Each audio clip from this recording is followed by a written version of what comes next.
quand les agriculteurs décident de se convertir, puisque c'est le terme, à l'agriculture biologique, il y a plusieurs dimensions qui peuvent les inciter, hein. Il peut y avoir bien sûr des dimensions économiques, parce que finalement ils se trouvent dans l'agriculture conventionnelle, dans des systèmes dans lesquels ils n'ont pas beaucoup de place pour valoriser véritablement leurs produits, et donc ils cherchent un endroit dans lequel l'organisation même du marché fait qu'ils sont plus acteurs de leur commercialisation et de la valorisation de leurs produits.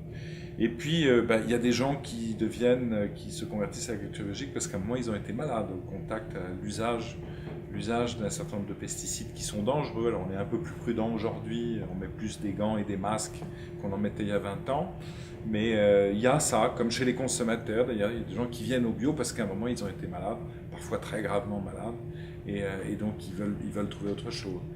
Et puis, il y a des agriculteurs qui trouvent que leur métier c'est tellement simplifié avec l'industrialisation, donc avec la monoculture, qu'ils ont envie de redécouvrir véritablement ce qu'est le métier d'un agriculteur qui va cultiver beaucoup de produits différents, éventuellement élever des animaux proches de la forêt, des prés et de la culture des légumes. Donc c'est tout cet ensemble qui fait qu'un agriculteur un jour décide d'entamer ce processus compliqué, hein, qui est de se convertir à l'agriculture biologique. Alors, donc vous dites que ces agriculteurs redécouvrent leur métier. Et alors, qu'est-ce que c'est que ce métier d'agriculteur? Est-ce que c'est un artisanat? Est-ce que c'est un art? Mais qu'est-ce que c'est que le métier d'agriculteur? C'est beaucoup de choses. Moi, j'appelle ça un art, mais j'appelle ça un art au sens d'ailleurs où les anciens parlent de l'art. L'art, c'est une technique, c'est l'expression d'une forme de l'intelligence, et c'est le contact. Dans l'art, l'homme se trouve en contact avec le monde par la main, et donc par les pratiques qu'il va avoir. Le métier d'agriculteur, il a déjà une première beauté, c'est qu'il est très compliqué, il est très complexe. C'est un métier d'observation, et on y observe le vivant. Alors on observe le climat, qui est difficile parce qu'il est mouvant. On observe la terre, on observe la lumière, on observe tout ce qui se passe.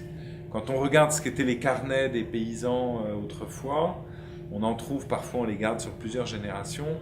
Chaque jour, ils notaient quelque chose qui était le vol des hirondelles, ou le vent qui s'était levé le matin, alors qu'ordinairement il se levait plus tard, le temps qu'il faisait, ce qu'on avait semé, les belles graines de melon qu'on avait gardées aujourd'hui pour l'année prochaine, etc.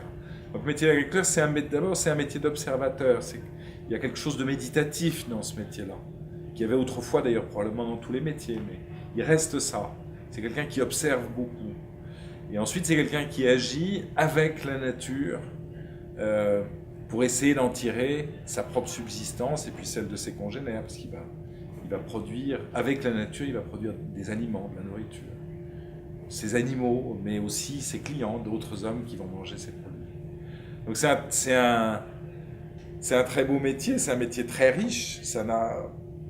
C'est probablement... D'ailleurs, quand on demande, il y a eu une enquête récemment dans laquelle on demande aux Français au travail, on essaie de comprendre quels sont les gens qui sont heureux dans leur travail, les gens qui sont malheureux. Les gens qui apparaissent comme les plus heureux de tous les Français, ce sont les agriculteurs. C'est assez étrange parce qu'il y a une vie difficile, c'est une vie difficile physiquement, etc. Mais il y a ce contact avec les éléments, il y a quelque chose qui fait que les agriculteurs sont pleinement des hommes, quoi. Ils s'expriment véritablement comme des hommes. Enfin, hommes et femmes, évidemment, c'est des êtres humains, pleinement des êtres humains. Ça fait rêver, j'ai envie d'être.